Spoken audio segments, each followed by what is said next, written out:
Hey guys, tonight we slip back into the velvet-draped shadows of Renaissance Europe, a time when the scent of incense mixed with something far muskier, when silk-clad bishops whispered more about inheritance than heaven, and when salvation might just cost you a bag of coins and a few well-placed favors. We're starting in Valencia, Spain, as the Mediterranean sun flattens across terracotta rooftops, where a certain young man is already dreaming of Rome, not to pray, but to reign. You're Rodrigo Borgia. Or at least, you move as he does, confident, charming, dressed like a man who owns the world and has the rings to prove it. You are poor. Your uncle is a cardinal. Your smile is a weapon. And the church? It's not your path to holiness. It's your elevator to power. So, before you get comfortable, take a moment to like the video and subscribe, but only if you genuinely enjoy what I do here. And let me know in the comments where you're listening from, and what time it is there. Midnight in Manila? 3 a.m. in Montreal? Now, dim the lights, maybe turn on a fan for that soft background hum, and let's ease into tonight's journey together. Valencia hums around you, but your eyes are on Rome. You study law, sure, but you also learn how to read people, their hunger, their secrets, their weaknesses. When your uncle, Alfonso de Borgia, becomes Pope Calixtus III in 1455, well, things just accelerate. You are suddenly a cardinal, aged barely 25. Historians still argue whether it was nepotism, raw charisma, or sheer luck. Maybe all three. But you're not looking back. You arrive in Rome like a storm wrapped in scarlet. The Curia is a place of whispers and wine, not piety. You fit in far too well. Your villa becomes the site of endless feasts. Your mistresses are as numerous as your titles. But you still attend Mass, publicly. Privately, you bless your own ambitions with a smirk. And soon, you begin gathering land, influence, secrets, especially secrets. You know who's sleeping with whom, who's owing what to whom, and who'd kill to keep both quiet. You make allies in dark corners and enemies in high towers. But none of them laugh quite like you when the game ends in your favor. When Pope Innocent VIII dies in 1492, the papal conclave becomes more of an auction than an election. You, Rodrigo Borgia, outbid them all. Cardinal votes secured by bribes so blatant, even Renaissance nobles raise eyebrows. Gold. Promises. Bishoprics handed out like party favors. There's even a rumor, and proven, of course, that you guaranteed one cardinal a palace and 10,000 ducats just for his vote. You become Pope Alexander VI. And Rome holds its breath. Because it knows. It knows what kind of pope you'll be. The kind who doesn't just rule the church but uses it, twists it, turns it into a fortress for his family. The Borgia name becomes a brand, and not the saintly kind. You appoint your children to high posts, even though, officially, popes don't have children. You dine with kings. You sleep very little. And you sin even less quietly than before. Here's a quirky bit. You choose as your papal motto love, unity, and peace. Meanwhile, your son Cesare is plotting assassinations and your daughter Lucrezia is, well, we'll get to her. Let's just say her diary would have made a scandalous Netflix series. Historians still debate whether your rule was a strategic triumph or a moral collapse. Some claim you protected Rome from worse evils. Others say you were the worst evil. What's certain is this, under your papacy, the church looks less like a shepherd of souls and more like a very exclusive, very dangerous political cartel. And the people? They watch. They whisper. They come to see the Pope not to be blessed but to be entertained. The Vatican becomes part palace, part playhouse. Rumors swirl of masked balls, private feasts with dancers, and that infamous banquet of chestnuts. But hold that thought, we'll get there too. Right now, you ride through the Roman streets in a golden litter, guarded by mercenaries and dressed in cloth of gold. Children run after you, not with reverence, but curiosity. Even in this sacred city, holiness feels negotiable. And late at night, when the Vatican windows flicker with candlelight and soft laughter filters out into the alleys, you, Rodrigo Borgia, Pope Alexander VI, smile to yourself. Because you've made it. You wear the triple crown. You sit on Peter's throne. And you've turned the keys of heaven into something altogether more lucrative. Sleep easy? Not yet. You've just opened the gates. You're walking now, slowly, cautiously, through the hallowed halls of the Vatican, but something feels off. The frescoes stare down at you with knowing eyes. Incense wafts faintly, but it's overpowered by a far more pungent scent, roasted meat, sweat, spiced wine, and just a hint of perfume. This isn't a church. Tonight, it's a stage. Welcome to the papal court of Alexander VI, where the robes are scarlet, the rules are optional, and sin is served alongside supper. It's carnival season, but honestly, when isn't it during this reign? By day, you hear Latin prayers echoing beneath high domes. But by night? Oh, the Vatican transforms. Torchlit corridors pulse with music. Musicians pluck lutes, jugglers toss burning batons, and dancers, barefoot and barely clothed, swerve between cardinals sipping Chianti. You're not at a royal court. You're at something far more unholy, the court of a pope who throws parties to rival Caligula. Historians still argue whether the so-called banquet of chestnuts of 1501 truly happened as described, or whether it's a lurid exaggeration penned by scandalized enemies. But you're there now, in your imagination, watching as 50 courtesans dance for the Pope and his guests across a banquet table littered with roast boar and silver chalices. The name? It comes from the chestnuts scattered on the floor. Courtesans are said to have crawled around picking them up, completely naked, for the entertainment of Rome's most holy men. You pause. You're not sure whether to laugh or cry. Pope Alexander VI presides not from a throne but a cushioned chair draped in velvet. His daughter Lucrezia may be somewhere behind a screen. His son Cesare is probably already drunk, laughing too loudly, one hand on his dagger, the other on someone's waist. This is what happens when the divine gets hijacked by dynasties. But here's the twist, the city doesn't revolt. Not yet. The people love the spectacle. For a while, at least. Rome is buzzing. The brothels flourish. The economy thrives off ecclesiastical indulgence, literally and figuratively. It's like the Renaissance version of a Vegas boom. What happens in the Apostolic Palace? Well, let's just say it spreads faster than communion wine. And speaking of indulgences, yes, the kind that supposedly wipe out your sins, you see how they're being peddled like limited-time offers. Need a quick path to heaven? Pay up. Got a friend in purgatory? Toss a coin in the Pope's box. There's a running joke that Rome has more priests than prayers, and each one is selling something. Salvation isn't earned. It's priced. Quirky fact, Pope Alexander once threw a party where guests were encouraged to dress as gods and goddesses from pagan Rome. Aphrodite, Mars, Bacchus, all welcome, as long as they genuflected afterward. The church's official line? Silence. Because when the man at the top sets the tone, the choir falls in line. Still, the cracks begin to show. Foreign ambassadors send secret letters back home detailing grotesque liberties and pagan spectacles. The French crown starts raising eyebrows. And the monks in their remote abbeys? They murmur of wrath, of reckoning. But here, in the heart of it, you don't feel fear. You feel invincibility. After all, Alexander VI is untouchable. Or so he thinks. One night, you hear the bells ring, not for mass, but to announce the arrival of a new mistress. Julia Farnese, so beautiful the Romans call her Julia la Bella, has a private wing in the Vatican. She's referred to as the Pope's niece. Of course. Everyone smiles and plays along, because this is how it works now. Power wrapped in piety. Lust draped in liturgy. You pass frescoes painted with scenes of biblical restraint, while behind the walls, restraint is the one thing most absent. Cardinals toast with ruby-colored wine, dripping fat from goose legs onto tapestries imported from Flanders. Somewhere, someone is probably debating theology, sure. But louder is the laughter. And somewhere underneath it all, you hear it, the faint sound of corruption settling into stone. What's fascinating, no, what's absolutely surreal, is that amid all this decadence, the Vatican still functions. Papal bulls are issued. Bishops are appointed. Diplomatic letters are sealed with wax and ribbon. Souls are supposedly saved. But behind each decree, you can almost see a smudge of wine or the lipstick of a passing guest. You sit in the shadows, watching a cardinal try to recite a prayer with slurred Latin. You spot Cesare tossing bones to a lion cub he keeps as a pet.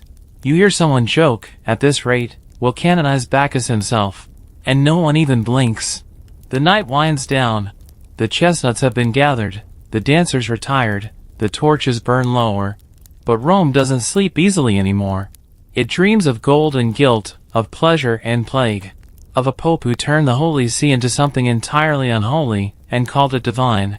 You pull your cloak tighter as you wander out into the Rome dawn, wondering just how much longer this masquerade can go on. You wake before dawn, the air damp with mist, and follow the soft clip-clop of hooves down a cobblestone alley. There's a hush in the city, as if Rome itself is holding its breath. A wedding is being prepared, but not one made for love. This is politics, draped in white silk and sacramental lace. And at the center of it all stands Lucrezia Borgia, barely more than a girl, and already a pawn on a very dangerous chessboard. You're in her room now, though she doesn't see you.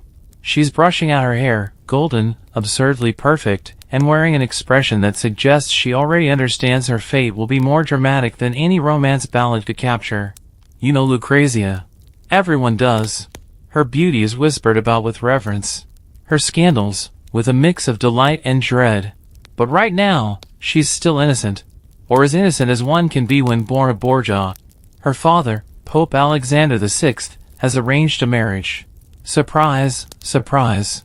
First to a Spanish noble, then an annulment. Then to Giovanni Sforza, a match made not in heaven but in political convenience. Historians still argue whether Giovanni was impotent, or whether the Borgias simply wanted out of the alliance.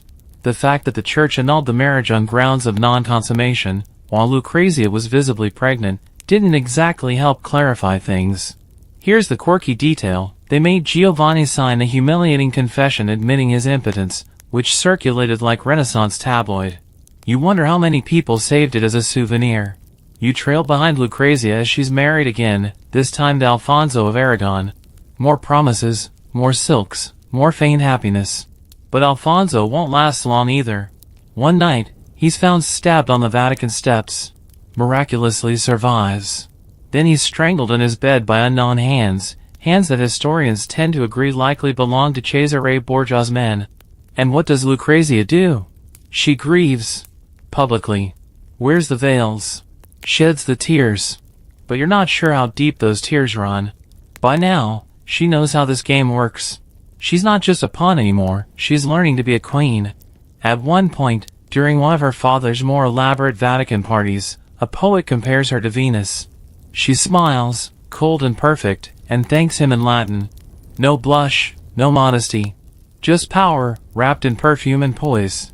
You overhear whispers in the papal corridors. Did she poison her husband's? Is she sleeping with her brother? Does she have a secret child? All these questions, none with clean answers. And yet Lucrezia never flinches. She simply reappears in another dress, another chapel, another role. And perhaps that's the most dangerous thing about her. Not the rumors, but the way she weathers them. Like marble that cannot be cracked. Even when her father arranges yet another marriage, this time to Alfonso d'Este of Ferrara, she agrees, smiles, and assents. Eventually, she becomes Duchess. A real one. And oddly enough, a respected one. Historians still debate whether her later life was a redemption arc or just a clever mask. In Ferrara, she sponsors artists, founds convents, writes letters in careful Latin. She even earns admiration for her diplomacy and composure. But the shadows never fully leave her. You walk through her private library, yes, she had one, and you notice a tiny portrait tucked in the corner. She keeps a miniature of her son, supposedly born in secret. His parentage? Obscured in Vatican records. Some say Cesare was the father. Some say Alexander. Some say none of the above. The papal registers list 2 different papal bulls claiming to be the child's origin story. One says he's Alexander's illegitimate son. Another calls him Cesare's. The confusion seems deliberate, maybe even designed as camouflage. And as you stare into Lucrezia's painted eyes, you realize she's not the seductress of myth. She's something far more dangerous in a world like this, adaptable. She's survived the poison, the scandal, the silence. She's played the roles given to her, rewritten the script when needed, and carved out a legacy in a world that saw her as expendable. Outside her quarters, the Vatican garden blooms. Jasmine vines coil around sun-bleached statues. Cardinals mutter and pass by, pretending not to glance at her balcony. But they know. Everyone knows. You don't survive this long as a Borgia woman by being naive. Lucrezia watches from behind sheer curtains. Her father still rules. Her brother still kills. But she endures. She's not a saint. She's not a villain. She's a Borgia. And in this city of masks, that's the most dangerous thing you can be. You step away from her world, uncertain whether you admire or fear her. Probably both. The streets of Rome darken. You follow the echo of footsteps that strike too heavily, too deliberately. You know that gait. It doesn't belong to a priest, it belongs to a predator in crimson silk. Cesare Borgia moves like a man who's never once doubted his own invincibility. And maybe he's right not to. He was a cardinal once, you remember. Appointed young, a pretty ornament to his father's papacy. But Cesare had no love for the cloth. The stories say he wore armor under his vestments. He preferred swordplay to scripture and ambition to absolution. Historians still argue whether he ever believed in God, or just believed God had poor taste in rulers. Either way, he sheds the cardinal's robe like a snake outgrowing its skin. You ride with him now, through the papal states, where he claims cities like party favors. His banner, a red bull rampant, flies over conquered towers. People call him Il Valentino, gifted the title Duke of Valentinois by the French king. It sounds elegant, but there's nothing delicate about what he does next. You pass through Imola, Forli, Cesena. Blood pools in alleyways, not because Cesare enjoys it, but because he believes in efficiency. Resistance is a waste of time. And time, to him, is better spent expanding his dominion. Machiavelli, that sly Florentine diplomat, rides at his side for a while, scribbling notes, absorbing tactics, both fascinated and vaguely horrified. It's said Cesare inspired the prince. Whether that flatters or damns him, no one can quite agree. You pause by a battlefield. Cesare's troops march in gleaming armor, a mixture of mercenaries and fanatics. Priests travel with them, not to bless, but to spin his victories into divine approval. A bishop in the saddle, a broadsword at his hip. The cross and the blade have never danced so closely. And then there's the matter of disappearances. Opponents don't just die. They vanish. Sometimes with whispers of poison. Sometimes with a dagger between the ribs. Sometimes into the Tiber River, weighted down by secrets. You hear the names murmured, rivals, allies, even relatives. Giovanni Borgia, Duke of Gandia, his own brother, found dead in 1497. Stabbed, dumped like trash. No one arrested. No trial. Just the eerie hush that follows when people realize who benefits from silence. Quirky detail? Cesare was known to wear masks not just at parties, but during public events. Golden ones. Ivory. Sometimes even painted to resemble his own face. Scholars debate whether it was fashion, fear, or theater. Probably all three. One Venetian ambassador described him as handsome as sin and twice as lethal. The odd part? Despite everything, Cesare remains deeply loyal to his family. His enemies are numerous, but his devotion to Pope Alexander, his father, is unwavering. You catch them together in moments of eerie calm. A game of chess. A strategy discussion over roasted lamb. There is genuine affection there, even if it's wrapped in the kind of ambition that could swallow cities. Still, the dream begins to unravel. The papal army suffers a series of setbacks. The French king who once backed Cesare begins to reconsider. Disease creeps in. Cesare contracts syphilis, rumors say his face breaks out in lesions, his strength falters. He hides behind thicker masks. His victories grow slower, messier. And then, Alexander dies. Suddenly. August 1503. You're in the room. The Pope is pale, sweating, clutching at his sheets. Both he and Cesare are sick, some say poison, some say malaria. Historians still argue whether they were poisoned accidentally, attempting to murder a cardinal during a dinner gone wrong. Others say it was just Rome's summer air, thick with death. Whatever the truth, Cesare is shattered. He has no legitimate authority without his father. And in this city, power is a dish best consumed warm. Before the body's even cold, enemies descend. Within days, Cesare is forced to bargain. His enemies want land, gold, blood. He has all three. For now, you follow him in exile. Stripped of command, weakened and cornered, he wanders from court to court. Eventually, he's killed in Navarre, 1507. Ambushed. Alone. No final words. Just a sword through the chest and a shallow grave. You stand there now. At the edge of that grave. No statue. No him. Just the wind. It's strange how a man so feared, so grand, can end so quietly. The Red Bull silence. His legend left for others to pick apart. But make no mistake, You've seen the shadow he casts. A pope's son, a cardinal turned warlord, a prince without a soul. And yet, even now, part of you wonders whether Cesare Borgia was merely ahead of his time.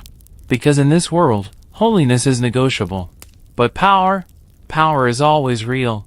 You're back in Rome, but now you walk slower.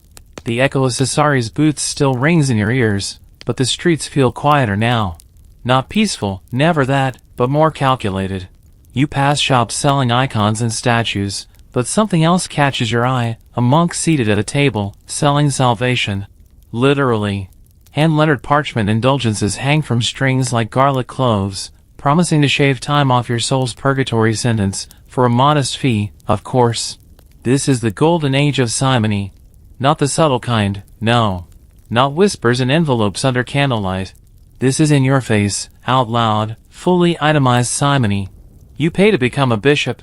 You pay to skip penance. You pay to bury your sins beneath gold-leaf parchment stamped with the Pope's seal. And it all starts, guess where, right here in the papal palace. You slip into a chamber lined with velvet drapes. A young man approaches, holding a leather-bound ledger and smelling faintly of incense and sweat. "What would you like to buy today?" he asks, with the customer service tone of someone selling fine wines. Except instead of Cabernet, the options include bishoprics, abbacies, and occasionally, forgiveness. Quirky fact, under Pope Alexander VI, it was common knowledge that certain cardinal appointments came with fixed prices. Not bribes, let's not use such vulgar words. They were investments. And the returns?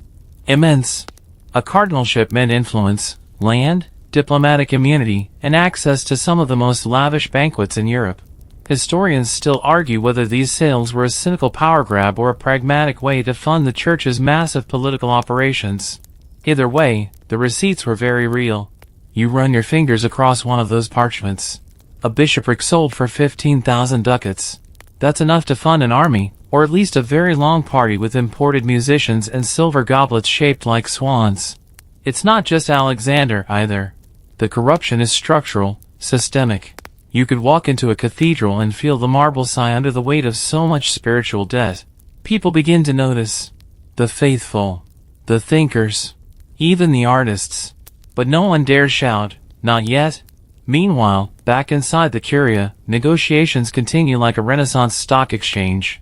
The price of absolution fluctuates. Wealthy families treat ecclesiastical offices as dowries. You see one mother sobbing, not because her son is lost, but because the family couldn't raise enough for the bishopric she'd set her heart on. He'll have to settle for canon. How tragic. You begin to see the ironies pile up like layers in a Baroque painting. The church, obsessed with outward piety, drowns in inward greed. Pilgrims arrive in tears, clinging to relics and prayers, while clerks behind them count coins and file tax ledgers. And yet, here's the strange thing, the city glows. Literally. Rome is more beautiful than ever. Golden frescoes, towering basilicas, fountains gushing like divine punctuation marks. The money from simony isn't buried, it's spent. The church commissions art, expands palaces, and throws feasts that make kings feel underdressed. You see Pope Alexander blessing a crowd from his balcony, his hand raised, his robe immaculate. His words speak of grace and mercy. His rings sparkle in the sun.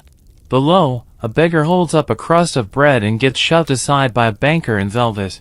It's not just the offices being bought. It's the very idea of virtue.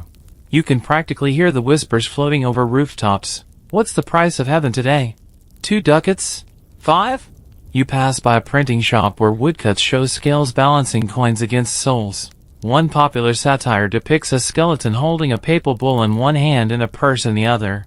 Even the street poets get in on it, singing verses about popes who bless with one hand and take with the other. One clever artist paints a fresco where Judas is indistinguishable from a cardinal. Viewers pretend not to notice. The cardinal whose palace it adorns laughs awkwardly and requests the addition of more cherubs. Historians still debate how much of this was truly orchestrated from the top. Was Alexander merely tolerating the rot, or did he orchestrate it?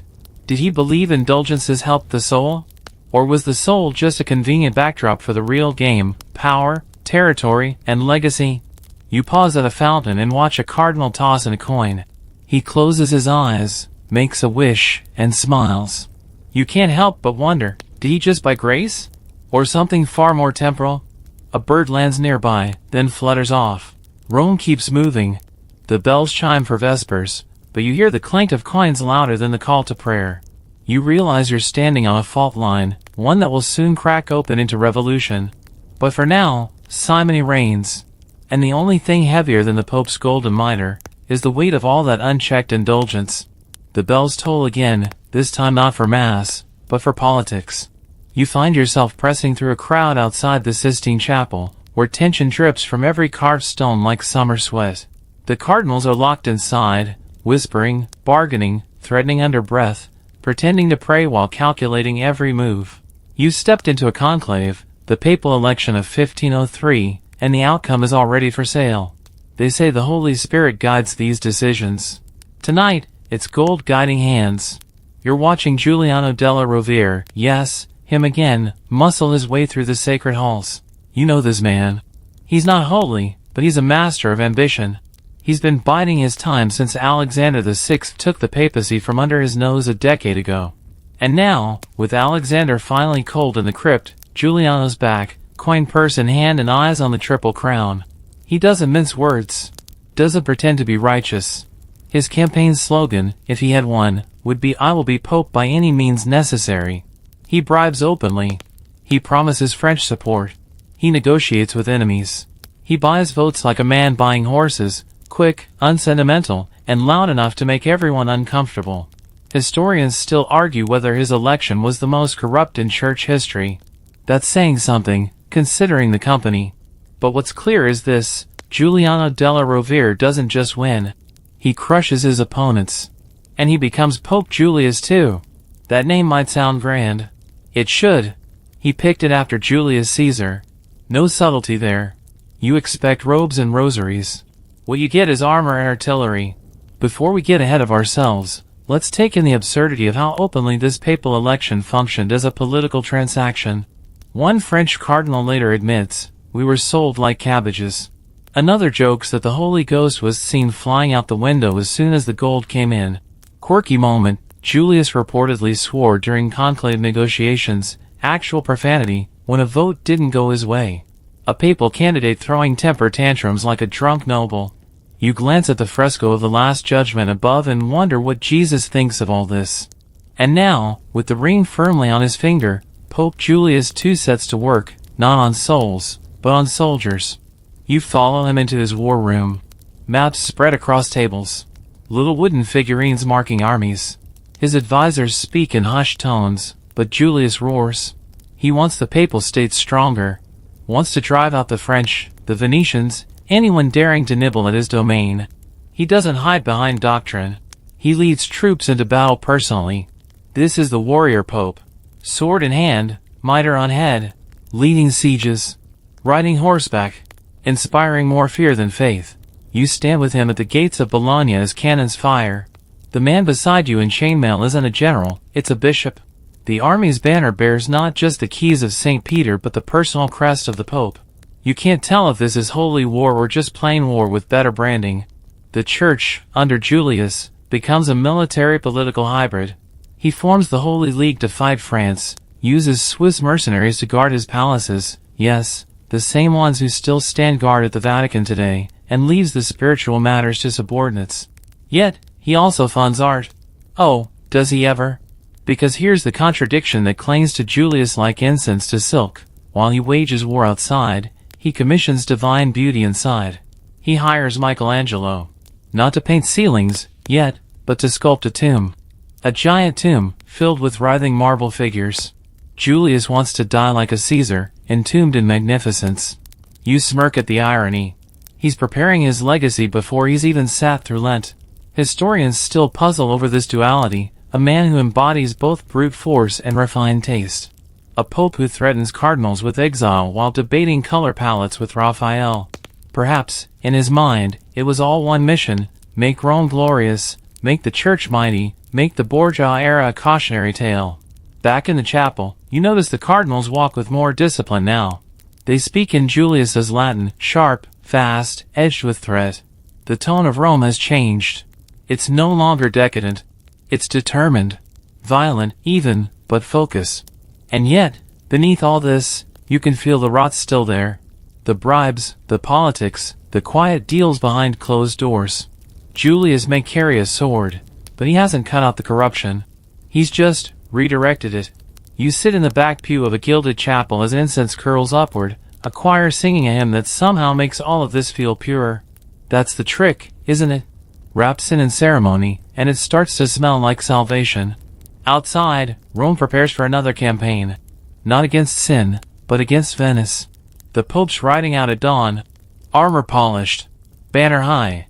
And behind him? The church, creaking under its contradictions, still pretending to be led by the hand of God, even when it's gripping a sword. You follow the footsteps echoing through the marble corridors, not hurried, but deliberate. Above you, the Sistine Chapel ceiling looms unfinished, its plaster naked, the faint outlines of something greater just beginning to stretch toward life. Michelangelo stands below, shoulders stiff, arms folded, glaring up at what will become one of history's masterpieces. But right now, he wants to throw his tools at someone. And that someone is Pope Julius too. You wouldn't call Michelangelo the temperamental type, unless you've actually met him. He hates being told what to do, hates painting, and especially hates painting ceilings. He's a sculptor, damn it. He wants to chip away at marble, not dab pigment onto scaffolding for a pope with warlust and zero chill. And yet, here you are, trapped in a silent standoff between two egos that could crush palaces. Julius too, remember, once commissioned Michelangelo to build him a tomb fit for an emperor. Massive, grotesquely grand, with 40 sculptures, if you please. But midway through the project, Julius changes his mind. Wants frescoes now. A ceiling. And not just any ceiling, he wants all of Genesis. Every figure, every muscle, every soul, painted above the heads of future popes. You're in the workshop now. Michelangelo's sketches litter the floor, exquisite, angry, desperate. He's never frescoed anything this big. Historians still argue whether he accepted out of respect, fear, or the sheer inability to say no to a pope with cannons. Quirky fact, Michelangelo originally planned for the 12 apostles to surround a few decorative motifs. Julius scoffed. Too small, he said. So Michelangelo tore it all up and drew a sprawling vision of creation, sin, and salvation. Over 300 figures. All above head. You climb the scaffolding, ducking under planks and plaster dust. The ceiling is chaos. Michelangelo works alone, he doesn't trust assistants. His back arches like a bow, neck cramping as he paints for hours lying flat. Paint drips into his eyes. He starts going blind. His beard fills with plaster. He rarely eats. Sleeps in his clothes. At one point, he writes a poem about how miserable he is. It reads like a Renaissance emo diary. And all the while, Julius pounds on the chapel doors demanding updates. You overhear one of their arguments. Shouting. Latin curses. At one point, Michelangelo threatens to leave Rome. At another, Julius threatens to have him thrown from the Vatican. The guards pretend not to hear. But here's the wildest part. From this agony, comes transcendence. You tilt your head back and begin to see it, the creation of Adam, God's finger stretching toward man's. The swirling nudes. The contorted prophets. Every muscle painted as if it were chiseled, not brushed. You smell the wet plaster, feel the tension in the air. Julius doesn't know art. Not really. But even he quiets when he steps beneath that ceiling.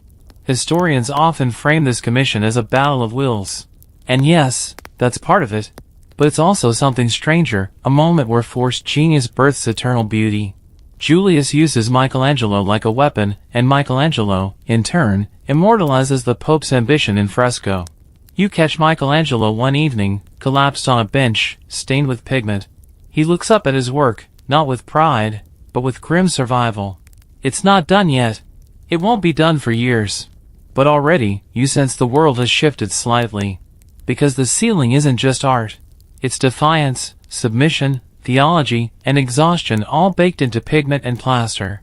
A cathedral of pain and glory. Still, beneath the grandeur, nothing has changed structurally. Simony continues. Cardinals bicker. Rome bleeds funds. But everyone points to the ceiling now, as if to say, look what we did. Surely this justifies everything else. You pass a group of pilgrims gawking upward.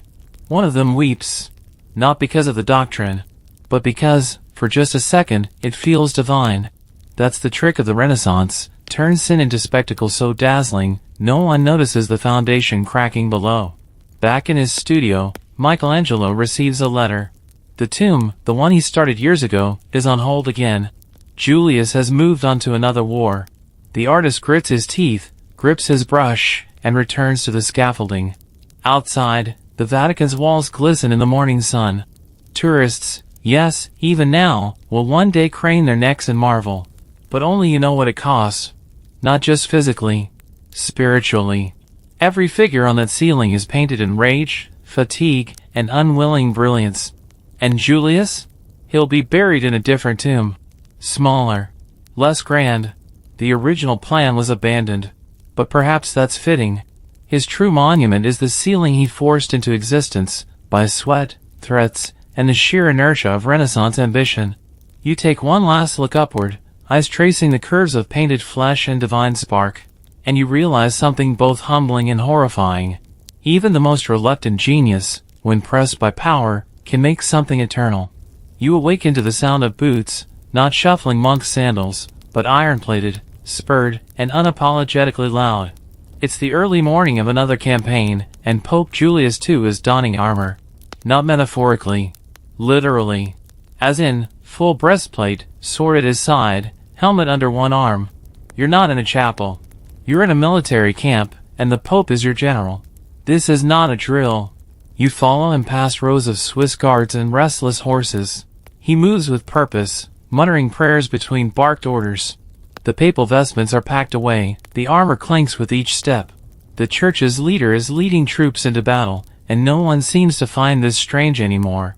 You wonder briefly whether Peter ever imagined his successor would be charging into Bologna with a battering ram. And the troops? They follow. Not because they believe in holiness, but because Julius pays well and commands like a man who's been fighting since the womb. He's 70 years old and still outpaces most of them. His enemies call him the terrible Pope. His allies?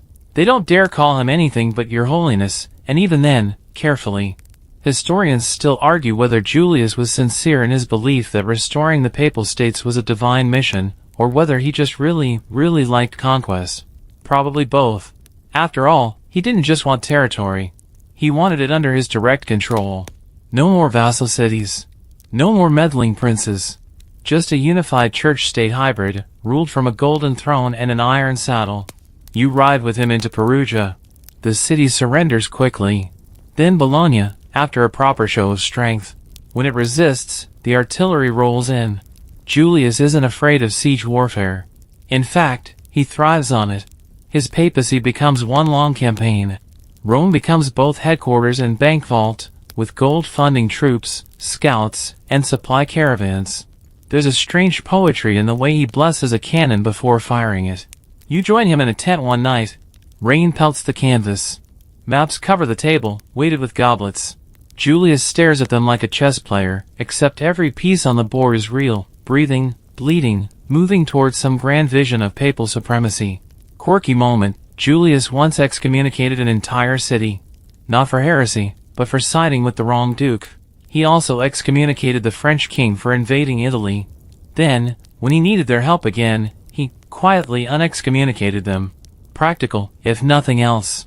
And then there's the matter of the Holy League. This wasn't some gentle alliance of pilgrims.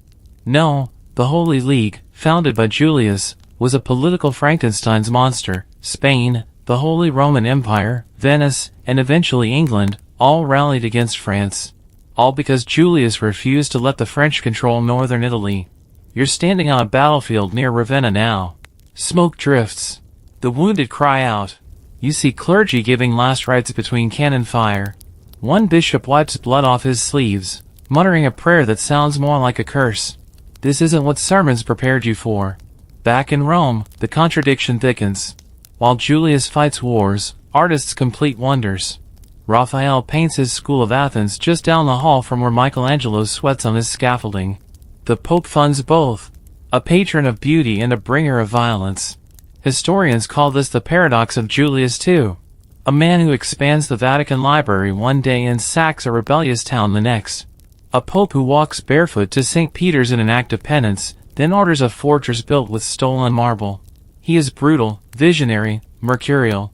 The closest the papacy ever comes to becoming an empire in truth as well as in name. But you feel something shift. The people are growing restless. The cost of these wars, both in gold and blood, is immense. Simony continues. Nepotism thrives. Cardinals get rich. Cities burn. And beneath the soaring vaults of the Vatican, the smell of incense starts to sour. One cold evening, Julius returns to Rome, victorious but coughing. He holds mass, flanked by generals and mitres. His voice shakes. He raises the host high. The faithful chant. But there's weariness in his eyes. You linger near the altar. He passes close by. For a moment, his eyes meet yours. And you see it, under the armor, behind the defiance, there's a man nearing the end. When Julius dies in 1513, the Vatican doesn't collapse. The structure holds. But something else stirs. A rumble. Distant but approaching. Because even empires of faith have fault lines. And when a warrior pope is your last great defense against reform, well, what happens when he's gone? The answer? We'll get to that. But for now, Rome exhales. And the battlefield goes silent. You're in Florence now, swept away from the smoke and steel of Julius's Rome into something softer, perfumed, but no less dangerous. The air tastes of olive oil, ink, and quiet scheming. Because this isn't just any city. This is Medici territory. And when the Medici touch the papacy, it's not with bloodied hands like the Borgias or an iron fist like Julius. It's with silk gloves, and the bill tucked neatly underneath. You walk beneath linen banners strung between stone buildings, passing bankers and philosophers alike. The Medici aren't just rich. They are wealth incarnate. Their power doesn't shout, it hums. And you're here for one man in particular, Giovanni di Lorenzo de' Medici. A cardinal since age 13, thanks to his family's elegant influence, he's about to become Pope Leo X. The conclave is swift. There are no bodies in alleys, no siege plans drawn up in the background. Just favors called in, ledgers closed, and gold discreetly exchanged. Leo steps into power not with drama, but with confidence. He doesn't need to wrestle the papacy from anyone. It was always waiting for him, like a tailor-made robe. Historians still debate whether Leo was genuinely pious or just impeccably trained to act it. He certainly keeps the right company, artists, poets, architects. He doesn't bellow like Julius or charm like Alexander. He entertains. Smoothly. Lavishly. One ambassador notes that under Leo X, the Vatican feels more like a salon than a court. And salons require spectacle. You're at one now, tucked behind a marble column, watching peacocks roam the Vatican gardens. Yes, actual peacocks. Servants weave through the crowd with trays of candied almonds and Sicilian wine. A lutenist plays a melancholy tune while philosophers argue over Plato. Somewhere in the crowd, a cardinal tries to rhyme salvation with donation.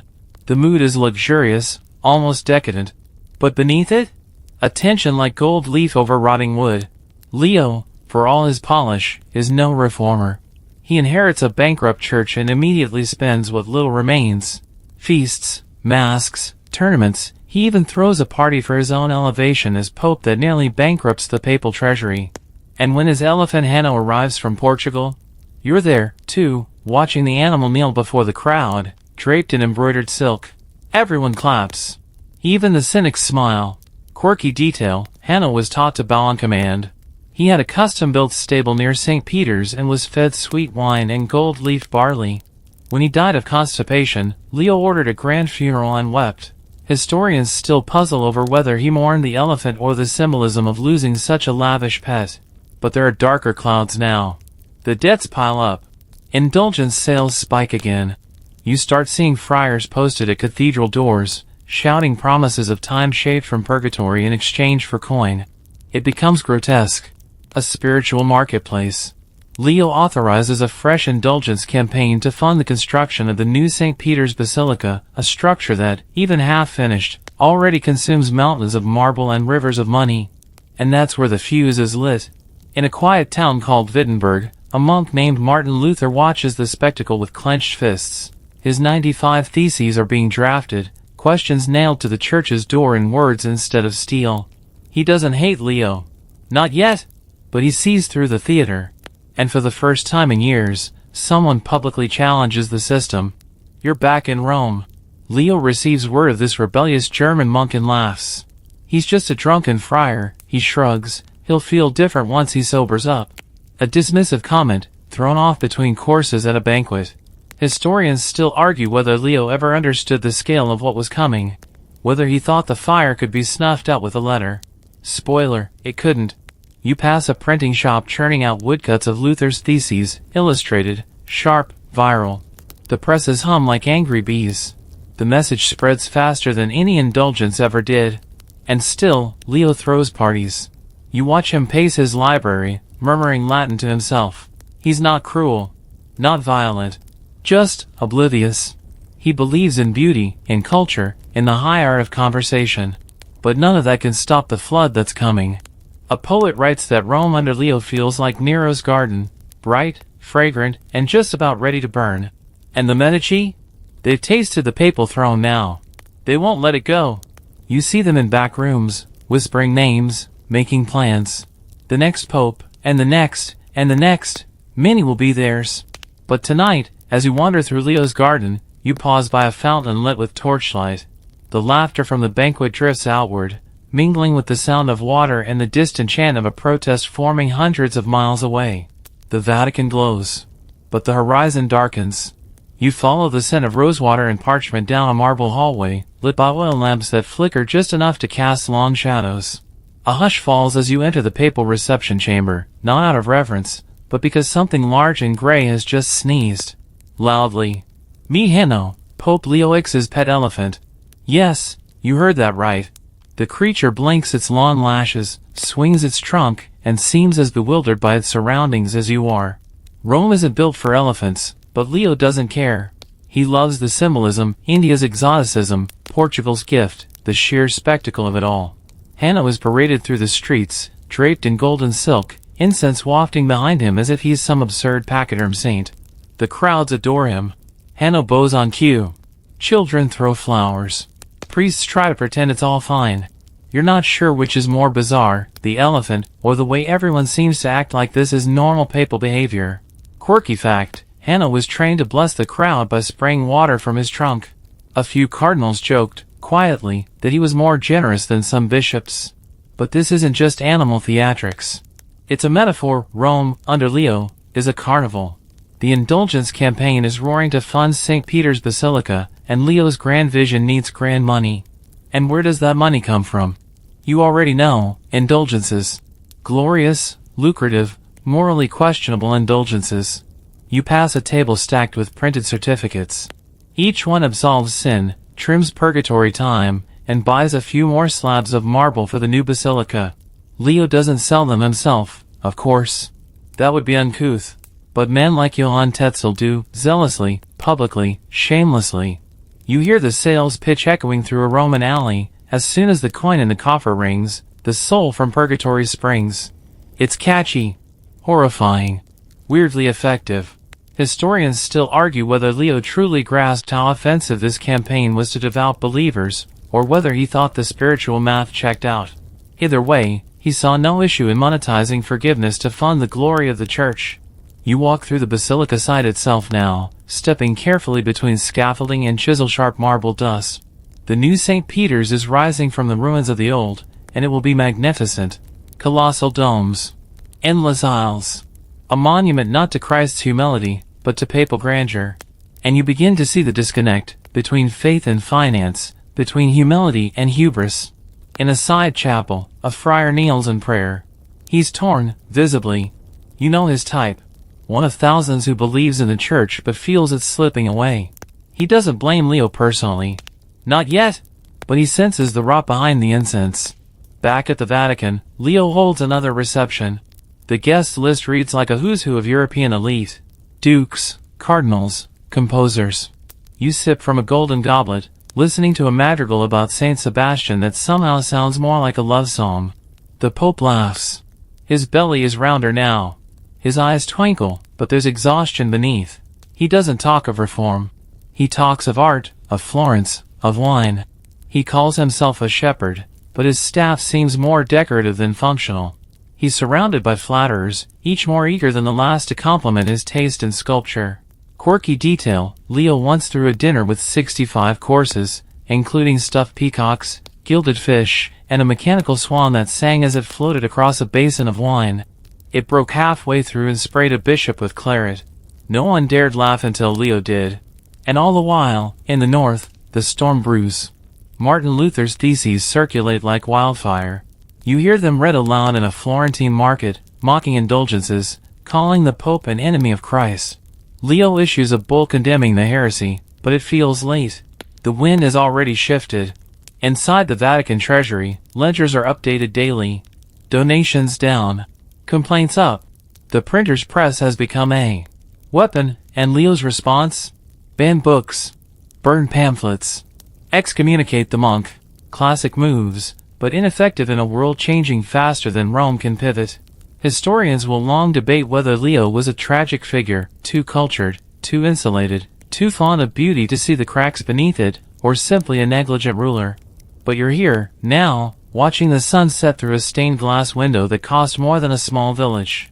The light paints the floor in crimson and gold, and you can almost hear the elephant's last breath somewhere in the garden. He died of a stomach illness not long after that grand parade. A servant once said that when Hanno passed, Leo cried more openly than he ever did for any cardinal. That tells you something. The Pope retires for the evening. Another banquet, another toast.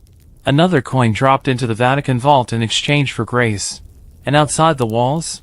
A monk sharpens his words. A rebellion simmers. The elephant is gone. The circus is still very much alive. The candles flicker along the marbled corridor, their flames steady despite the rising heat of intrigue. You trace your fingers across the carved names etched into the wall, names not of saints, but of nephews. Of cousins. Of illegitimate sons disguised as personal attendants. Because tonight, you're not wandering a chapel. You're crashing a family reunion, papal edition. Welcome to the golden age of nepotism. You find yourself in the heart of the curia, and for once, the whispers aren't about salvation or sin. They're about appointments. Titles. Benefices. You hear it plainly, he's a good boy, his mother was the Pope's cousin, I think, he'll make a fine archbishop. Nothing shocking anymore. Under Pope Leo X, this has become standard. Nepotism, of course, isn't new. But now it's institutionalized. Almost artistic. A renaissance flourish on an old sin. You watch as one cardinal rises, not because of learning or piety, but because he happens to be Giulio de' Medici, Leo X's cousin. He'll later become Pope Clement VII, but for now, he's just the most promising example of family ties triumphing over theology. Historians still argue whether these appointments were made out of genuine trust, family is less likely to betray you, after all, or whether it was simply a lazy loop of patronage that couldn't be broken. But the numbers don't lie. Dozens of bishoprics handed out to teenage nephews. Entire regions governed by relatives who barely know Latin. You slip into a side room where clerics are holding what appears to be a baptismal ceremony for a 15-year-old being made cardinal. The boy yawns. A friar pinches his sleeve and whispers, "At least try to look holy." He rolls his eyes and adjusts his gold chain. Quirky fact, one Medici nephew was made a cardinal before reaching puberty. Another, barely literate, was handed 3 dioceses at once to gain experience. The rationale? It keeps things in the family. A phrase repeated so often it may as well be carved above the entrance to the apostolic palace. You step into a banquet hall where tonight's honored guests are all related to someone wearing a red hat. Conversations are laced with soft gossip. Who's marrying whom? Who's replacing that sickly bishop in Avignon? Who's owed a favor? The church is no longer a vessel of divine order. It's a dynastic machine. A very well-dressed one. At the center of it all? A quiet smirk from Leo X. He doesn't have children, but his extended family flourishes like vines on a trellis. Land, titles, protection, he spreads them generously. You see his cousin Giulio quietly directing his servant, already assuming the air of future papal authority. And it's not just the Medicis. The Borgia playbook is being followed chapter and verse. Even Julius too, so proud, so militant, appointed relatives to strategic positions. Bloodlines double as safety nets. And the irony? Some of these nephews are more competent than the alternatives. But you can't ignore the decay. You wander through a chapel during Vespers. The singing is lovely, but the altar boy keeps glancing nervously at the cardinal's seat, where a barely conscious 17-year-old cousin of some archbishop is slouched, possibly hungover, definitely uninterested. You start to sense what the people feel. This isn't divine representation. This is oligarchy dressed in cassocks. The peasant in the pew knows the bishop doesn't care. The monk in the cloister watches his abbey be managed by someone who's never taken vows. And the merchants? They simply treat church offices like any other branch of commerce. You overhear a conversation between two Venetian traders in a wine shop. My son couldn't pass his exams, so I bought him a priory. They laugh. You don't. One papal secretary, tired, red-eyed, tells you under his breath, "We don't appoint based on virtue anymore. We appoint based on surname and how loud the mother can scream in the right corridor." You think back to the early church fathers, the desert saints, the martyrs. And then you look at a chubby teenager being fitted for a cardinal's hat while picking crumbs out of his teeth. The contrast is nauseating. Historians often hesitate to judge too harshly. The church needed loyalty, they say. Nepotism ensured stability in a time of upheaval. Maybe. But it also ensured mediocrity. And the consequences were about to erupt across Christendom. In the north, Luther's voice is growing louder. He condemns indulgences, yes, but also the corruption, the favoritism, the appointments that make a mockery of holy office. The laity listens. The whispers become grumbles. The grumbles become sermons. And soon, the first bricks of schism are being laid. Back in Rome, the dining continues. You sit beside a woman, clearly someone's sister, though no one quite says whose, and she offers you a candied figure. "It's good to have family," she says sweetly. "Especially when heaven is so competitive these days." You nod politely. But you can't shake the image of the yawning cardinal in waiting, slumped against the marble pillar, dreaming of power he never earned.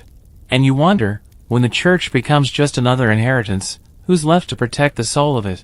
You move through the Vatican gardens now, the air thick with the scent of cypress and secrets.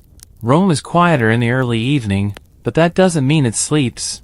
Especially not the private quarters of the papal apartments, where light seeps through heavy velvet curtains, and laughter echoes in carefully concealed corners.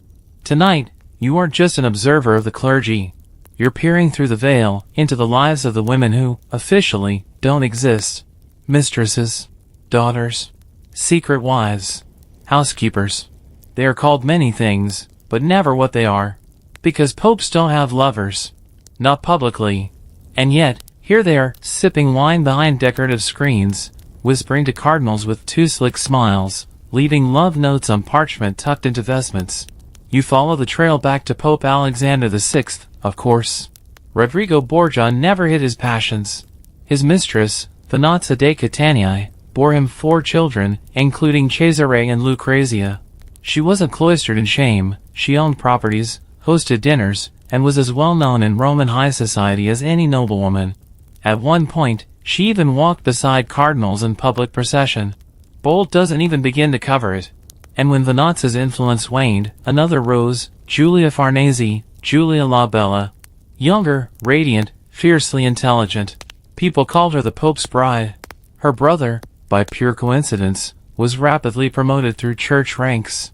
Quirky detail, Giulia was once depicted in a painting as the Virgin Mary, holding the infant Jesus, modeled after her daughter, widely rumored to be Alexander's child.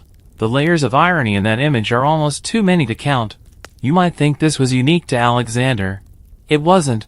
You slip through time to Julius II's household.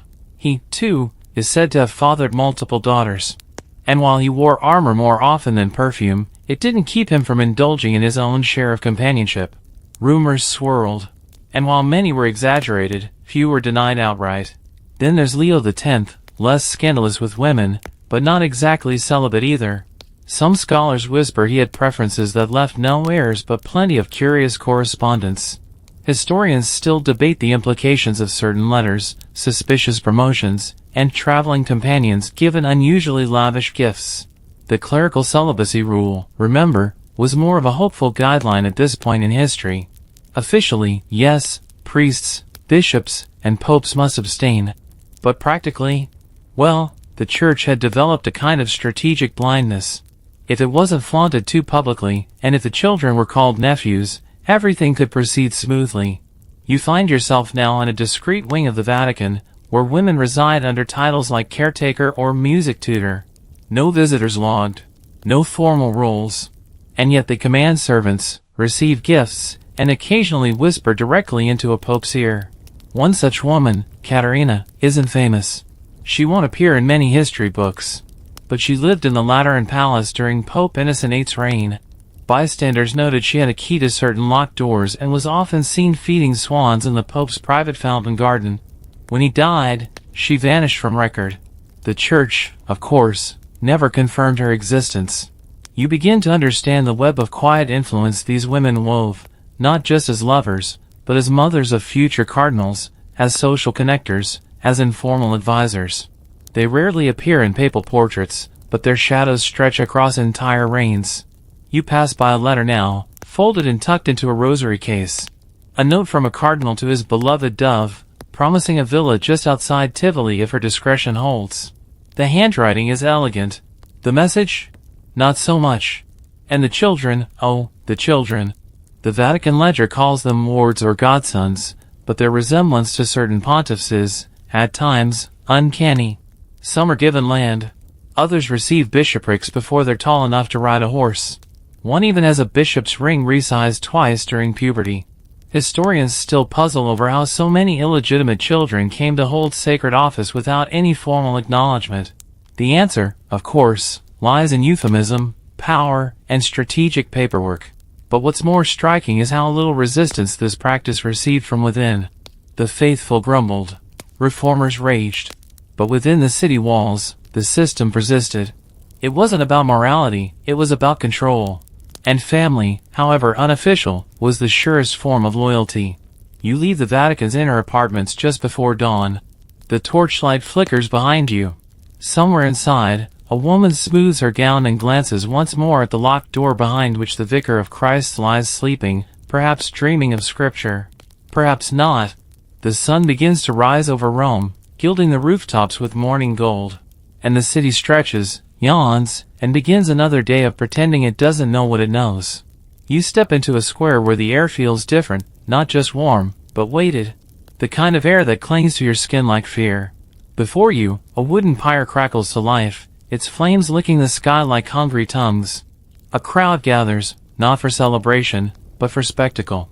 A woman, her hands bound, murmurs something that's quickly lost to the roar of fire. The Pope isn't here. Not directly. But his signature, his seal, his approval, they are all folded into the flames. Welcome to the tangled dance between popes and witch trials. You might think of inquisitors as dark-cloaked, lantern-wielding monks creeping through medieval villages. And you'd be partly right. But by the Renaissance, the Church's battle against heresy and magic was no longer just about fear, it was about authority. And Rome? Rome had very selective eyesight when it came to sorcery. Historians still argue whether the papacy truly believed in the power of witchcraft, or if it simply found witch hunts convenient. A distracted, frightened populace is easier to rule. And nothing distracts quite like a public burning. You walk through the archives now, dust clouding your breath, to find papal bulls issued under Innocent VIII. In 1484, he signed Summis Desiderans Effectibus, an open invitation to root out witches across Germany and beyond. He commissions inquisitors Heinrich Kramer and Jacob Sprenger, who go on to write the infamous Malleus Maleficarum, the Hammer of Witches. Quirky detail, the book includes advice like shaving accused women to search for witches' marks and encourages torture as a path to truth. And it sells. Like a medieval bestseller. Even though some church scholars consider it a bit too theatrical, it becomes the go-to handbook for persecution. But here's the twist. While flames consume suspected witches in Germany, France, and Spain, Rome itself stays oddly insulated. Why? Because the Vatican, in all its extravagance, dabbles in its own flavor of the occult. Astrology is fashionable among cardinals. The stars are consulted before battles, coronations, even papal elections. Pope Julius II reportedly postponed a military campaign because the stars were unfavorable. Leo X kept astrologers on staff. Even Alexander VI, infamous for everything else, is rumored to have employed a magician to predict political threats. You duck into a private study, candlelight casting long shadows. A chart of planetary alignments sits beside a prayer book. A cardinal murmurs calculations under his breath, trying to determine if Mars is rising before dawn. He pauses only to kiss a crucifix and sip wine. This isn't heresy, it's science. At least when men practice it. But when a peasant woman reads herbs or dreams the wrong dream, she's denounced. The line between medicine and magic is razor thin, and it's drawn along lines of class, gender, and convenience. You find a letter addressed to the Pope from a northern bishop, requesting permission to investigate several midwives for unnatural knowledge of the womb. The reply, sealed in gold wax, approves the inquiry, so long as it doesn't disrupt tithes from the region. God first. Revenues second. Witches third. The church walks a tightrope. Condemn magic publicly, but consult it privately. Burn the village seer, but keep your own astrologer behind the curtain. You realize this double standard isn't hypocrisy by accident, it's strategy. The Vatican needs to look righteous, but it also likes knowing what the stars say about next month's weather. In a chapel alcove, you spot an amulet hidden beneath a bishop's robes, engraved with zodiac symbols. He adjusts it absently during prayer, like a lucky coin. You want to laugh, but the stone floor feels too heavy.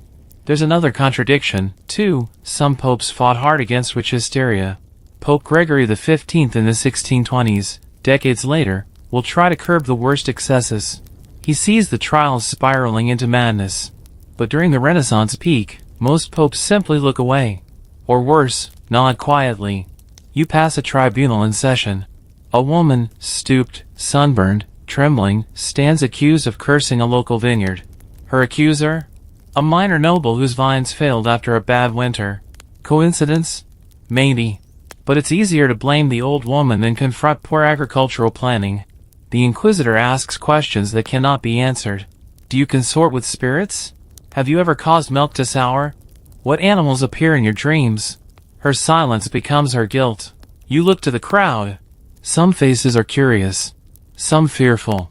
Others delighted. Like it's theater. Which, in a way, it is. A stage built on fear, fueled by fire, and sanctioned, silently, from above. As the woman is led to her sentence, the bells of St. Peter's ring in the distance. A celebration of some saint. But the timing feels cruel. You exit the square, smoke clinging to your cloak. Somewhere, a pope is discussing whether Venus's position will favor his next political alliance. Somewhere else, a child's mother won't return home tonight. And you can't help but ask, when faith becomes theater, who writes the script? The flames are behind you now, but the smoke still follows. Rome doesn't forget its sins, it just layers new marble over them. Tonight, though, we're not climbing forward. We're sliding backward, back before the Renaissance, before the Medici, even before the Borgias. You're entering a strange, feverish chapter of church history that few like to mention out loud. The pornocracy. Yes, that's really what it's called. And yes, it's just as subtle as it sounds. You stand in the 10th century, a time when the papacy wasn't ruled by theologians or warriors, but by women. Not nuns. Not saints. Courtesans. Lovers. Power brokers who held the keys to heaven through the bedroom doors of popes. Historians still argue whether pornocracy is an unfair label, maybe even slander pushed by later reformers, but the records don't lie. And you're standing in the shadow of one of its queens, Theodora, and more infamously, her daughter, Marozia. You watch them move through the Lateran Palace, not sneaking, but striding. Elegant, sharp-eyed, aware of every whisper. Theodora is described as senatrix of Rome, but that's just code for the woman who really runs things. Marozia? She takes it even further. She becomes the de facto ruler of Rome, installs lovers and sons on the papal throne like placing bishops on a chessboard, and may have arranged the literal imprisonment of Pope John X. Quirky detail, Marozia was the grandmother of Pope John XII, who, when he eventually took the throne, reportedly turned the Lateran Palace into a den of vice. Gambling, women, maybe even animal sacrifices, depending on which chronicler you believe. One critic wrote, he turned the papal palace into a brothel. You pace the halls now and feel it. This wasn't scandal, it was systemic. The papacy was a family inheritance passed through seduction, force, and bedroom diplomacy. And for a while, no one could stop it. You peek through a silk curtain to see Pope Sergius III, a man whose name appears in holy registries, also rumored to be Marozia's lover, and possibly the father of her son, who becomes Pope John XI. One big papal family. Emphasis on family. Eventually, it collapses. Time does what moral outrage couldn't.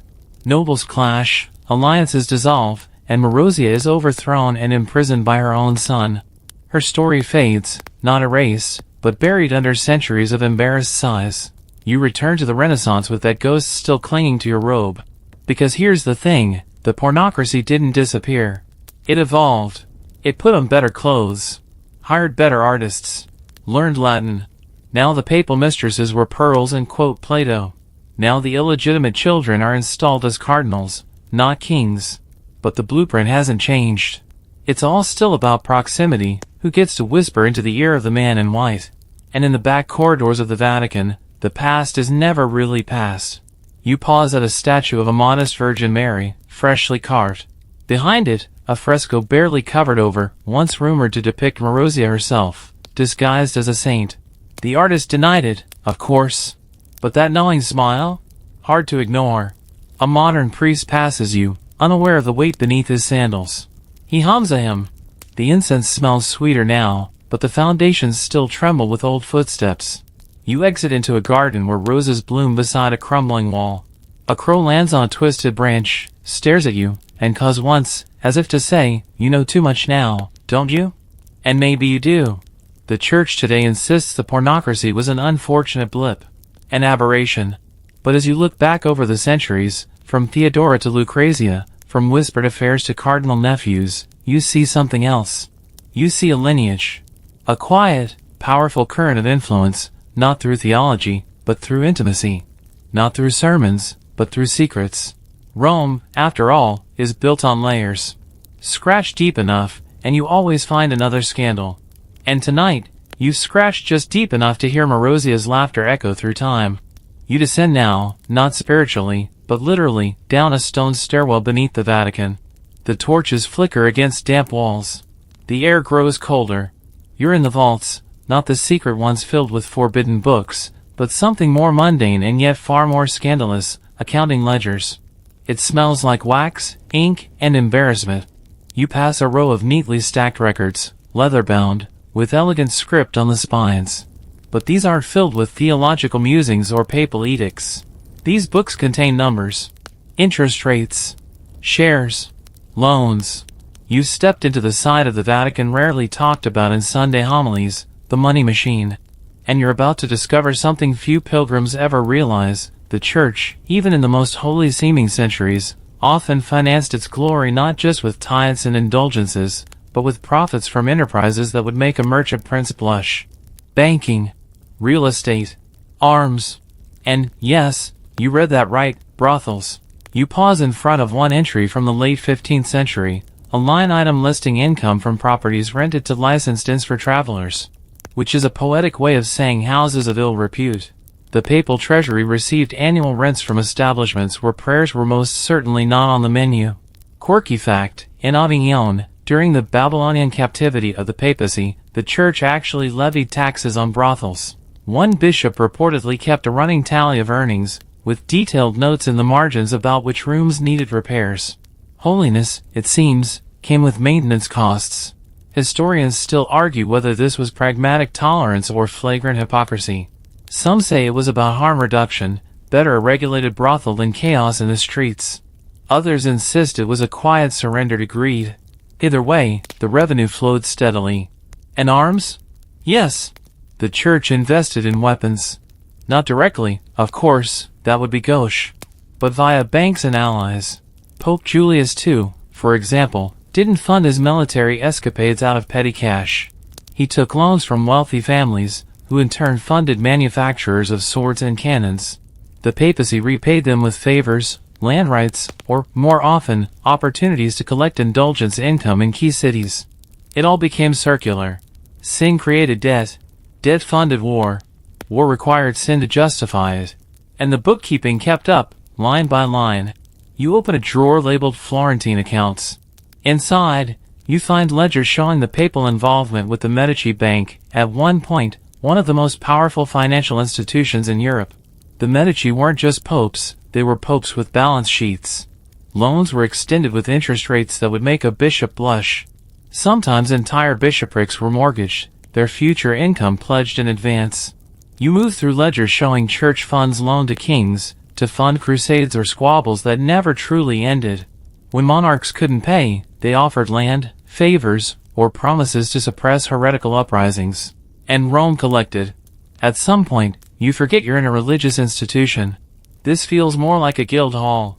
A trading floor dressed in cassocks. You climb a narrow staircase to a small chamber where a quiet scribe records income from ecclesiastical rents. The man glances up, shrugs, and returns to his ink. He's just doing his job. His quill doesn't judge. Even the sacred St. Peter's Basilica, its soaring domes and awe-inspiring colonnades, was funded by these means. Indulgence sales, yes, but also clever investments and murky alliances. You feel the weight of the marble under your feet now. It's no longer just architecture. It's capital. And then there's the offshore holdings. Yes, even then. The church owned land across Europe. Vineyards in France. Forests in Poland. Mines in Hungary. In some cases, the bishops who oversaw them hadn't set foot on the soil in years. They hired local agents, essentially religious landlords. Tithes were collected, peasants taxed, and the profits sent back to Rome. You visit one final room, a treasury filled with gold candlesticks and jewel-encrusted chalices. Priceless, yes. But these weren't just made to glorify God. They were made to signal wealth, power, stability. Each one said, "We are not just sacred, we are sovereign." And yet, you notice something small. A single chipped goblet, tucked into a corner. Plain, unadorned, likely used by a forgotten priest. It feels more honest than anything else in the room. You leave the vaults slowly, your fingers dusted with ink and time. You know now that faith alone didn't fund the Renaissance church. It was business. Strategic, ruthless, and lucrative. The bells ring for evening prayer, echoing through golden halls. Above, the Sistine ceiling stretches out in glory. But beneath your feet, the ledgers whisper softly. All miracles come with receipts. You emerge from the stone vaults into blinding sunlight. It pours down over Rome like liquid gold, and for a moment, you have to squint to take it all in. The city is a jewel now. Domes gleam. Fountains sparkle. Every street corner seems painted with divine intention. And yet, you know what funded this radiance. You've touched the ledgers. You've read the names. Still, you can't look away. You walk into a chapel where light filters through stained glass, casting saintly colors on the marble floor. The candles flicker beside a Raphael Madonna. Her face is so serene, so impossibly gentle, you forget, just for a moment, all that ugliness buried below. This, you think, is why they did it. The grandeur, the glory, the art that made men feel like maybe, just maybe, they were touching heaven. The Renaissance papacy understood something we still wrestle with. Beauty is power. Beauty can redeem. Or at least, it can distract. You turn, and behind you stands a statue of Christ, arms outstretched. It's carved with such skill that even the veins beneath the skin seem to pulse. The artist spent years perfecting that hand. He was paid in ducats gathered from indulgences. You cross the nave slowly. The floor beneath your feet is inlaid with precious stone. Lapis from Afghanistan. Porphyry from Egypt. Malachite, onyx, agate.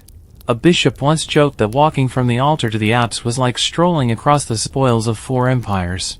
And there's the strange truth of it, the sins paid for this. You step into another wing, where works by Botticelli, Perugino, and Michelangelo line the walls. The very best of human creativity, commissioned by popes whose morality was, shall we say, flexible. Historians still debate whether they commissioned art to glorify God or to immortalize themselves. Probably both. Maybe neither. Quirky fact, Pope Sixtus IV, the one who built the Sistine Chapel, personally approved the allocation of indulgence funds for the frescoes. A few monks objected. He ignored them. And what about the artists? Were they holy? Hardly. Raphael loved parties. Michelangelo was grumpy, neurotic, prone to emotional outbursts. Yet their work sings of divinity. You pause in front of the school of Athens. There's Plato, Aristotle, Socrates, all painted into the papal palace, just a hallway away from chapels preaching their heresy. It's a contradiction so bold it becomes art in itself. Pope Julius II, who commissioned it, didn't mind. He liked thinkers, even if he didn't agree with them. And that's the other truth. The Renaissance papacy wasn't ignorant. It was self-aware. These popes weren't hiding behind illusions. They knew they were flawed. They knew the money came from places best not mentioned during Massachusetts. But they believed, perhaps honestly, that the ends justified the means. You find a papal letter, scribbled hastily in Latin, approving payment to an artist with the line, "Let it be worthy of the Lord's house, as befits our station." Not God's station. Ours. There's a chalice in the sacristy, crusted with diamonds. It weighs more than a loaf of bread. Its value could feed a village for a year. It is used once a month, for a single mass. The irony isn't lost on you. You listen to a choir rehearsing. Their voices rise like incense, haunting, celestial. The acoustics of the chapel were designed with obsessive care. Every note falls exactly where it should. You wonder if those boys know what paid for the marble beneath their feet. And yet, you feel something. Not reverence, exactly, but awe. Because here's the paradox that wraps itself around your ankles like a velvet chain. These men sinned mightily. They lied, cheated, waged wars, hoarded wealth, seduced, and betrayed. But in doing so, they left behind glory. The kind that brings tears to a pilgrim's eyes. The kind that makes even skeptics whisper, "How is this possible?" Maybe that was their gamble. Let the centuries judge their souls, but leave them beauty that couldn't be ignored. You leave the chapel as the sun begins to dip low over the skyline. Rome blushes in gold and shadow. You see a merchant crossing himself before a statue. A woman selling figs pauses to sing a fragment of a hymn. Even now, in the wake of everything you've seen, something sacred clings to this place. Not because of its purity, but because of its contradiction. The church, like the art it sponsored, is not perfect. It is layered, fractured, luminous, and cracked. A fresco painted over centuries. And the paint is still drying. You glance back once more. Light streams through an open window and lands squarely on the altar. And for a moment, you understand why they built it all. You step back into the streets, where the candlelight and frescoes give way to the chatter of merchants and the distant thump of printing presses. The art may whisper of salvation, but the air now hums with something sharper, anger. It's spreading like smoke, curling through cities, villages, taverns. You feel it prickle at your skin like an oncoming storm. This is no longer a complaint in a cloister. This is a revolution with a spine. You make your way north, across the Alps, into Germany, where parchment nailed to a church door has begun to shake the foundation of Rome itself. You stand in Wittenberg, watching townspeople gather to read Martin Luther's 95 Theses, still damp with ink, each sentence a hammer blow aimed at the heart of indulgence culture. Historians still argue whether Luther meant to start a schism or just a debate. But the fire he lit doesn't care about intent. You can already feel the flames licking at the edge of papal authority. And what sparked it most? Not celibate violations. Not Vatican mistresses. Not even papal nepotism. It was indulgences, the notion that salvation could be printed, priced, and pardoned with a coin. You follow Luther's footsteps, fast and furious.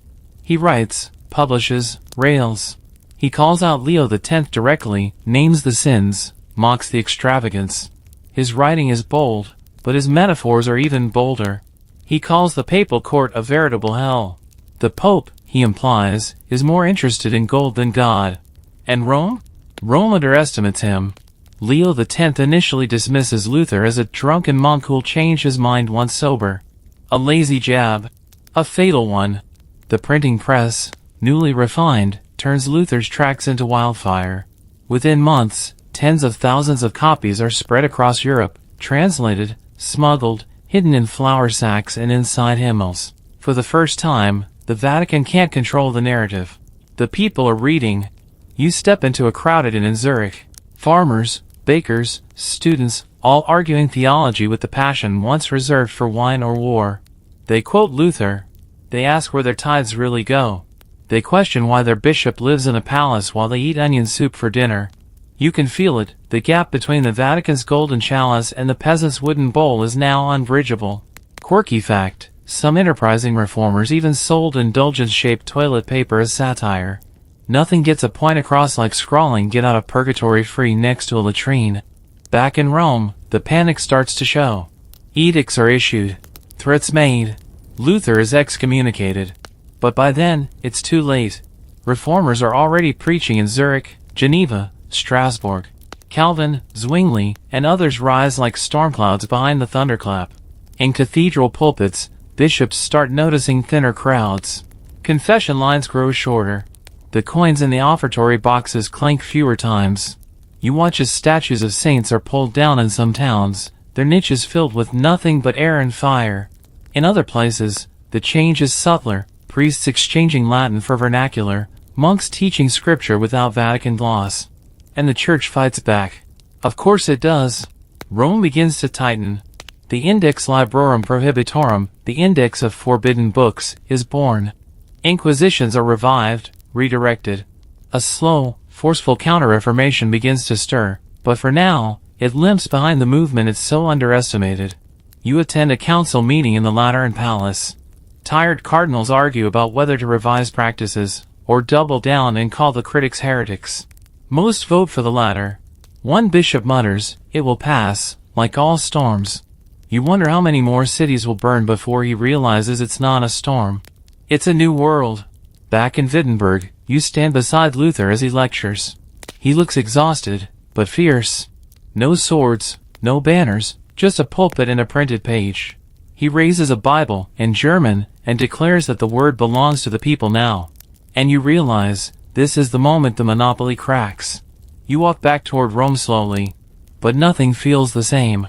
The Vatican is still gilded. The domes still gleam. But now, cracks web through the marble. Small ones. Dangerous ones. The church will endure. It will adapt. Eventually, it will reform, at least on paper. But it will never again speak with one unquestioned voice. The floodgates have opened. All because one man read the receipts, saw the frescoes, and said, "Enough." You return to Rome now with a different set of eyes, not those of a wide-eyed traveler, nor a scandal-hunting observer, but something closer to a weary archivist. The city hasn't changed, but the atmosphere has. The streets are quieter. The feasts, less grand. The laughter, edged with uncertainty. The papacy is on the defensive, and you can feel it in the very air. The Reformation has rattled the Vatican, and it scrambles, not with open confession, but with damage control. You find yourself in a chamber tucked deep inside the Apostolic Palace, where portraits hang not in chronological order, but in, what's the word? Reputation management. That's right. You're in the gallery of papal sainthood, the after-the-fact canonizations, rebranding campaigns, and convenient historical erasures that attempt to polish centuries of tarnished halos. Because if sin was once flaunted, now it must be sanitized. You pass the image of Pope Pius V, canonized not long after his death. A reformer, yes, but also a symbol. His sainthood was fast-tracked, an effort to reassure the faithful that not all popes threw orgies or wrote indulgences on napkins. Pius wore a hair shirt under his robes. He refused silk. He wept during Massachusetts. His image became a PR campaign with a halo. Historians still argue whether the church was trying to repent or rebrand. The Council of Trent had just closed. The Counter-Reformation was officially underway. But the optics were unmistakable. The Vatican needed a win. You examine the shift. Artists begin painting popes with sterner expressions. Fewer fat cherubs. More scrolls, less fruit. Even the colors darken. Portraits that once smirked now stare. Piety replaces pleasure. And that's not a bad thing, it's just calculated. Quirky detail. Pope Sixtus V, one of the strongest enforcers of post-Reformation discipline, commissioned a massive obelisk to be raised in front of St. Peter's. He wanted it to represent the church's enduring strength. But during the unveiling, a worker sneezed, broke silence, and was nearly executed for disrupting the sacred moment. He was pardoned only after someone remembered to check the rulebook. You slip into a back corridor where a new type of painting lines the walls. Here, the saints aren't serene, they're severe. Here, holiness isn't just about miracles. It's about authority. The papacy starts canonizing figures that reinforce obedience. Martyrs who died for orthodoxy. Bishops who obeyed even in persecution. The message is subtle, but clear, the church is righteous. The dissenters were the ones who strayed. But the contradictions never quite vanish. You peek into a crypt beneath a small chapel and see two tombs side by side.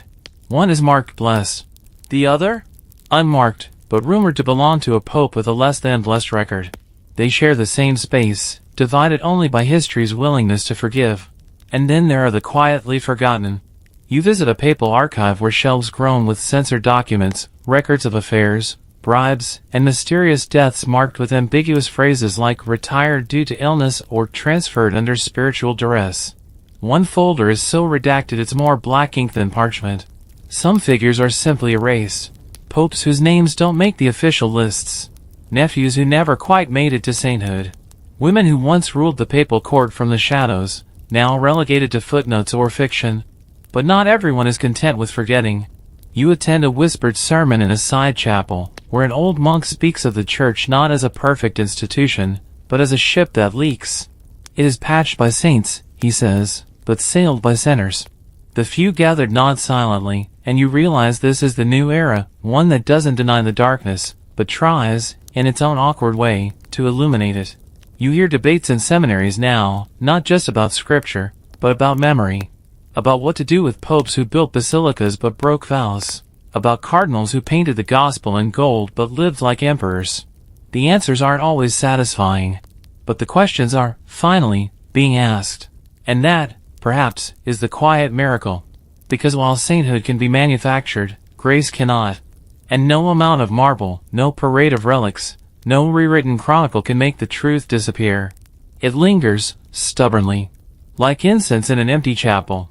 You exit into the Vatican gardens, where the air is heavy with the scent of lemon trees and soft rain.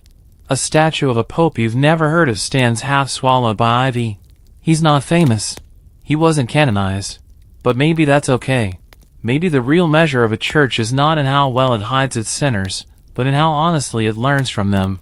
You duck beneath an archway no tourist sees, a plain stone passage with a wooden door at the end, half swallowed by shadows and ivy. It creaks open slowly, revealing stairs that descend into silence. Not darkness exactly, but something quieter, heavier. You're entering the Archivum Secretum Apostolicum Vaticanum, the Vatican's secret archives.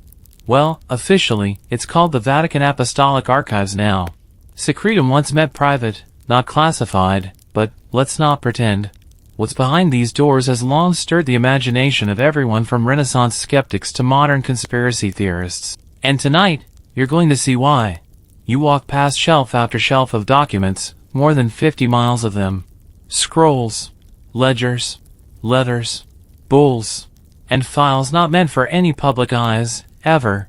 Some are so old the ink has faded into the page like a ghost refusing to leave. One case contains papal correspondence with emperors. Another, reports from inquisitors detailing confessions and burnings in Spain. But you're not here for the expected. You're here for the unspeakable, those papal secrets too delicate, too damning, or too bizarre to ever make it into the Sunday sermon. You open a thin, flat box and unfold a parchment. It's from the reign of Pope Alexander VI, a quiet ledger entry noting an emergency fund to be used in case of poisoning. Not if, when. You wonder how many others knew about it. Historians still argue how much of the Borgia rumor mill is real and how much was the work of their enemies. But this ink feels honest in a way frescoes never could. You pull another file. A series of letters between Pope Julius II and his military envoys, coded with nicknames like the Butcher of Rimini and the Gold Swan. One letter refers to a planned assassination of a cardinal suspected of plotting with Venice. The margin reads, in Latin, "If the Lord allows it, the dagger will be swift." And then there's the file marked simply Nepotismo. You recognize the names, so many cardinals with the same last names as reigning popes. The documents include appointment papers, handwritten notes, even scribbled complaints from other clergymen trying to block teenage nephews from taking bishoprics. One note reads, "He is 13, and cannot yet read Latin. How shall he hear confession?" The reply, "His uncle shall instruct him." Quirky detail, one report in the archive describes a cardinal's pet monkey escaping during a private audience and tearing apart a papal document before the eyes of a stunned Venetian ambassador. An omen, the ambassador wrote home. Of what? I dare not guess. But not all documents here are sordid. Some are tender, heartbreaking, even. You find a bundle of unsent letters from Pope Leo X to an unnamed friend written in unusually intimate language, soft, aching, unsure. The last letter is stained with something that could be wine. Or something more human. You pause now, surrounded by a silence thicker than dust. These aren't just archives. They are confessions, unspoken, unprocessed, preserved under lock in Latin. And they're still being added to. You overhear a whisper from a passing cleric, the files on Pope Pius XII during the war? Still under review. Even now, the Church continues to curate its past, deciding what to reveal, what to forget, and what to hide behind another century of waiting. You enter a locked chamber labeled Restricta. Only the most guarded materials live here. You aren't allowed to touch, but you glimpse titles, correspondences with excommunicated monarchs, records from trials of heretical scientists, sealed testimonies from the papal courts. And yes, there are files related to exorcisms. Not the kind for movies. Real ones. Documented. Annotations in the margins. Sometimes the priest's handwriting stops mid-sentence. Sometimes it resumes shakier. One simply ends with, enough. You exit the archives slowly, blinking into candlelight. The Vatican above you shines bright. Tourists shuffle past sculptures. Choirs rehearse. Everything is beautiful. Everything is calm. But you now know the bones beneath the marble. You look up at the dome of St. Peter's and remember a note you saw in the archives. A blueprint dated 1506. In the margin, a simple phrase scribbled in haste.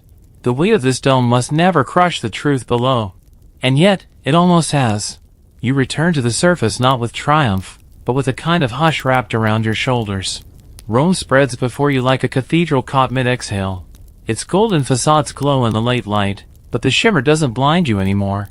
You've seen too much. Not just the grandeur, but the guts behind it. The scandals and splendors braided together, impossible to pull apart.